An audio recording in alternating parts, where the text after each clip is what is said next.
Hey addicts, welcome back to another game review. This time we're talking about Yakuza 3, and I'm so excited. I was going to make a video actually talking about the news that we got Yakuza 3, 4, and 5 coming, but you know, they came here soon enough after, you know, us announcing, or after hearing the news about it, and then I've just been, you know, busy with other stuff, playing, you know, Yakuza 3 and 4 in my spare time when I can. So, you know, with that being said, hopefully Yakuza 4 will be out shortly after this one, but we're going to start with 3 because that is the next one in the order of things. So, you know, a little bit about the story. This one is taking place actually a couple years after the last game, so there is a bit of a time skip there. We could see Kiryu is actually, you know, taken Haruka and left Kamurocho completely, and he is living out his dream of running an orphanage in Okinawa. And so we have that aspect going on. But of course, you know, the Yakuza life never leaves Kiryu. So, you know, we get some revelations that, you know, Daigo is the new chairman of the Tojo clan, and he is mixed up in this deal that is labeled the Okinawa deal, which may put Kiryu's orphanage Morning Glory in, you know, enemy crosshairs, and it leads Daigo into some crosshairs too. Which brings in a old face that, you know, some previous people in the series will know eventually what has become of that. I'm trying to keep spoil free here because I don't want to really outright say it, because I think seeing it really, you know, if you hadn't seen it for the first time, really gets it. So basically, you know, it's Kiryu trying to figure out that mystery of who shot Daigo while saving his orphanage from, you know, being destroyed. So that's all I'll say, like, story details wise. You know, talking more about the general approach of it, I do really like the story.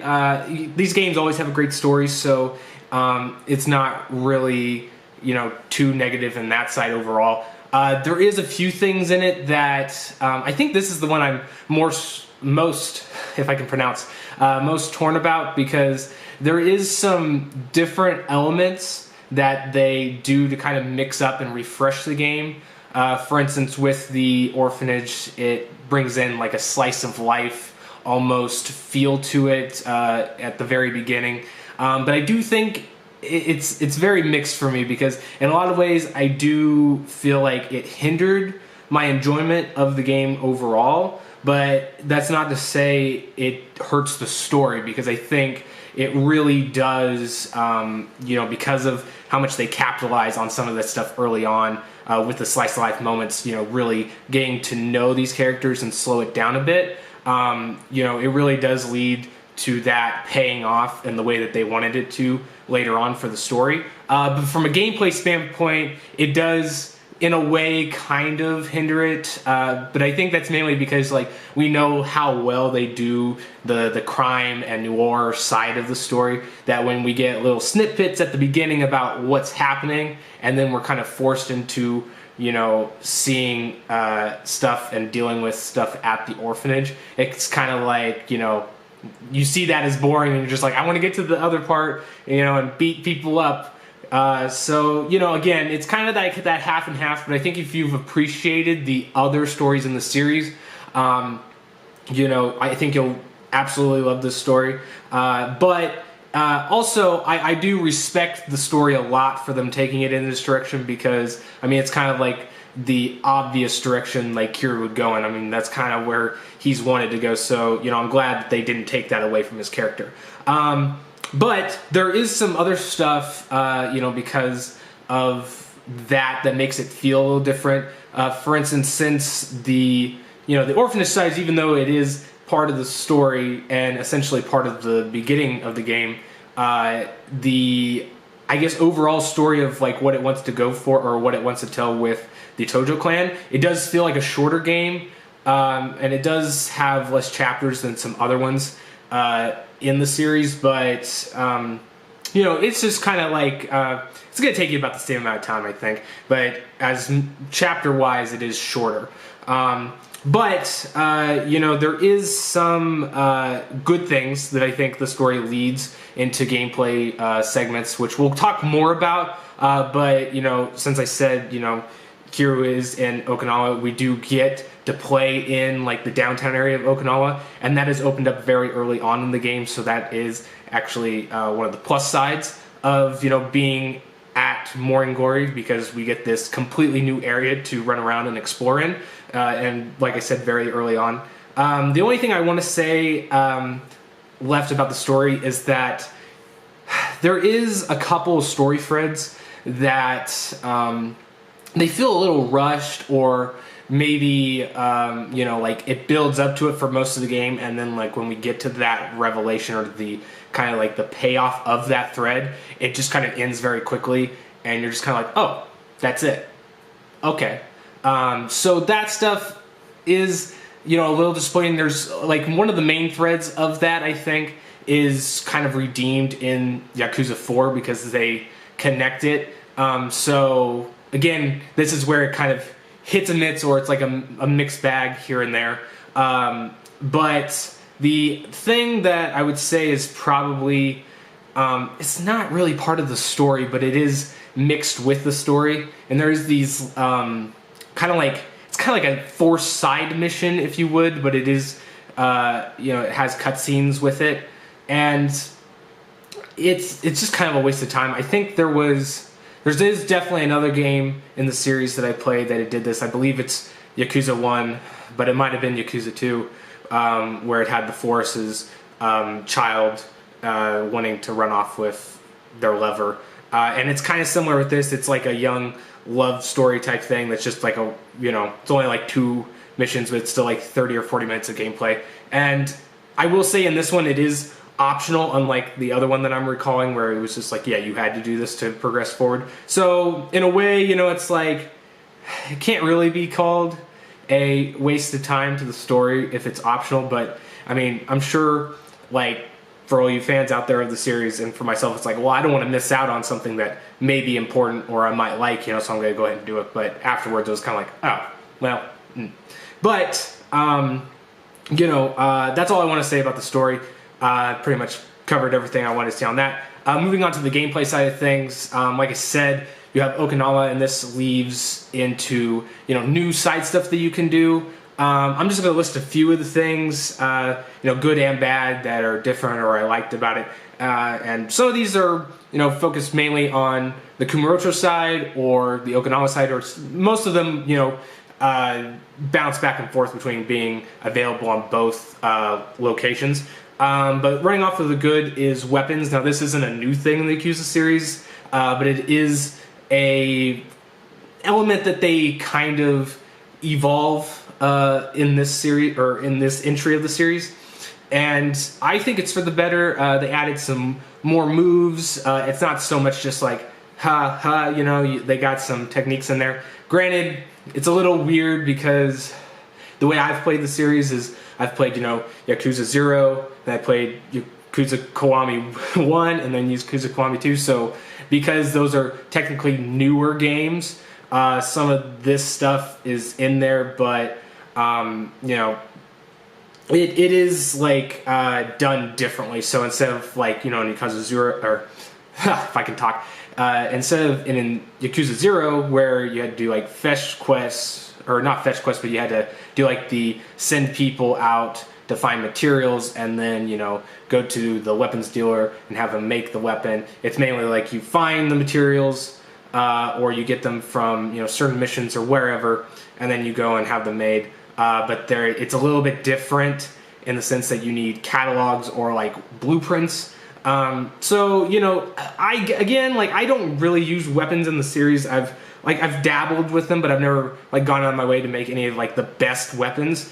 But I think, you know, if you want to do that, it's there, and I think they do a good enough job of, you know, making it, you know, having incentive to do that if you wish. But again, like I said, you can complete the game just fine if you don't want to go that approach. I certainly didn't, but I thought it was cool to have. Another cool thing that I liked about, you know, the changing up the elements that are already there is revelations. This is probably my favorite thing that they added into this one, and it's basically just a different way to get heat actions or super moves, or super finishers, I think as they're called in this. And it's just like a way, because, you know, in some of the previous ones, you'd go to like the combat master, or like, you know, one of the people that you learn fighting styles from, and, you know, eventually when you went further and further in their missions, you would unlock one of these, you know, special moves, right? And this one, it's a little bit different because it's kind of set up like a side quest, but it's because it's on the more funny or lighthearted side. But it's just like a different way to do it that I thought was refreshing. I really liked it because it's basically Kiryu going around, taking out his phone, and like taking pictures of events that happen in the city, and then writing a blog about it. And then if you pick the right thing to write about the situation that you saw, you unlock a new move. And it's just really fun. So I liked that, and I'm glad that they kind of kept that in some of the other ones, but we won't go into that. Another thing that they add is hitman missions. That's pretty self-explanatory, but you can use, or you can go after people in both Kamurocho and Okinawa. Another thing that, you know, again, they have mini games, something that the series has always been known for, and a lot of those are returning, but one that is new that you can go do is in Okinawa, and that is the golfing. And it is a little tricky to learn how they have theirs set up, but I think once you learn it, it actually is pretty fun, and there's even a side story connected to that. And then one other thing I will talk about, and it's not necessarily a gameplay feature per se, but it is a UI thing, and that is toggling the map. And you can toggle it to where the mini-map is zoomed in, zoomed out, or off, just from the click of the left thumbstick. And I like this a lot because in playing the other games, I always liked to, for lack of a better term, I like to be more cinematic at different times. So, you know, like if I'm walking around the city looking for side quests, I would like the mini-map on. Or if I was fighting on the streets, or I was, you know, in the middle of a big boss battle, I'd really like to turn it off to have, you know, just them fighting, you know, on the screen. So, you know, that's a little feature there that I liked. They also do one for like the touchpad, where you can press it and it just brings up the chapter notes, or, you know, like the little message of what you're supposed to do in that chapter instead of having to go to the pause menu. I like that too. Just again, just little things. On the bad side of it, and this one's hard to talk about because I'm gonna say that there is recycled side quests, but this is kind of hard because yes, they are shown in other games, but the other games that I saw them in they were touched up or made after this one, so I'm not necessarily sure if this one's like where they originally were at, or if those, and you know, then the other ones were taken from this, or I don't know. I'm not really sure, but I would feel like that would probably be the logical sense. But just know that, you know, if you've played, or if you've just gotten into the series, like I would say I have, that is something that you'll probably notice, because like one that stood out to me right off the bat was in Okinawa, you find a guy that's about to jump off of a bridge, and I instantly thought of Yakuza 0 when you're in Sotenbori and you're playing as Majima, and there's a guy doing the same thing, and it's a little different. The writing is a little different, but it's basically the same scenario of a guy being like, I'm financially broken, you know. So again, it's not a direct thing, but it is kind of like, you know, there's slight disappointments when it comes to the side missions in this one.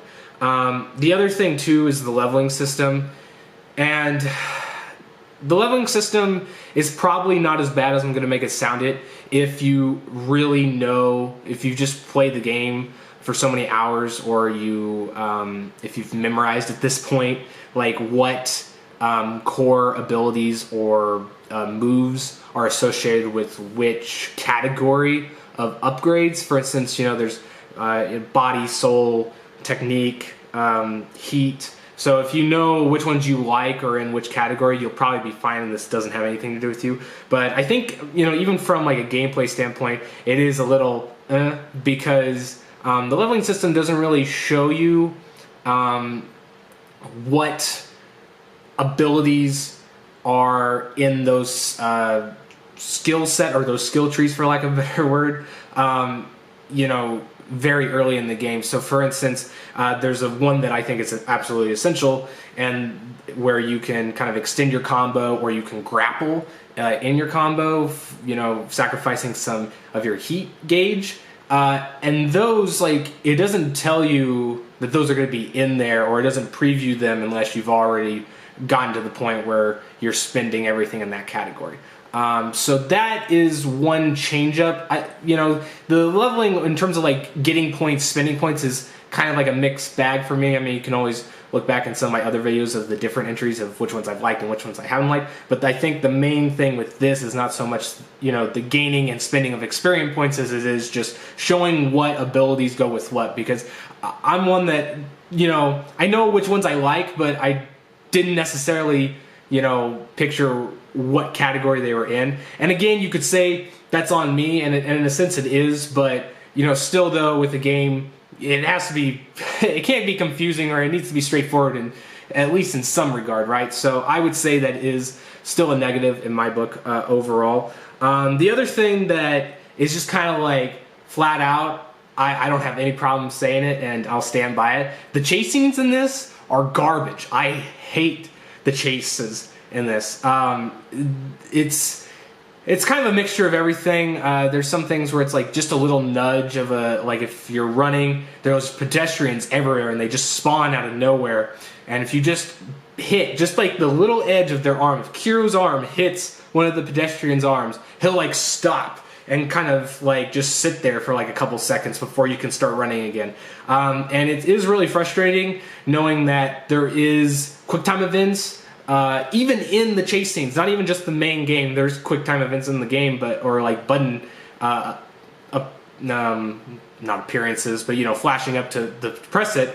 But even in the chase scenes, there is, you know, quote unquote QuickTime events where you jump over the car, and it's just weird that in other instances they don't capitalize on that. So if you're looking, if you got like perked up when you heard chase scenes and you're like, ooh, is it like Judgment? Because Judgment's is done really well. It's like, no, they weren't there yet.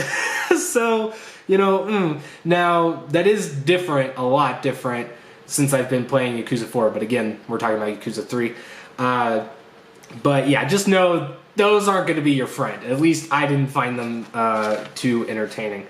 Actually, I was wanting to bash my brains in. But anyway, we're going to talk about the combat. Again, because of the leveling system being the way it is, I kind of got shorthanded a little bit in terms of, you know, the actual combat side of things in the game. So I was kind of late to the party when I figured out which ones I wanted to go with, and I was like, oh yeah, these are going to be helpful. But overall, you know, once I got into it, it's super fun. It's not, there's not really much to say if you've played, you know, especially Yakuza Kiwami 1, the Dragon Dojima style, and especially it's in Yakuza 0 2. So if you've played that and you've obtained those, you know, or expanded them out pretty well, it's going to play very similar to that. So, although again, like, I guess when criticisms to it, they don't change much of it from that. So, you know, it's just kind of like, it's basically the same. So if you've played them back to back, you'll probably be like, oh, well, you know, you're playing for the story, not to see new moves, you know. But the moves are very good. They're very varied. They do have a lot of options between, you know, 1 enemy, 2 enemy, 3 enemy, 4 enemy at the same time, you know, and that's something the Yakuza series has always been great for, and I think it makes it, you know, it's one of the reasons why it makes it one of the greatest, like, brawling games that I've played. So, you know, it's there, it's good, but just know, you either research if you don't know, or just, you know, go back and look at some of the other games and pay attention to what skill trees or, you know, categories those abilities that you really like are under, and then just go into that. I would say body and technique are the, or as it labels it, tech. Those are the two that I would say go into it very early on, because those are going to be the ones that will serve you very well, and will brighten up to where you're going to have a lot of fun early on.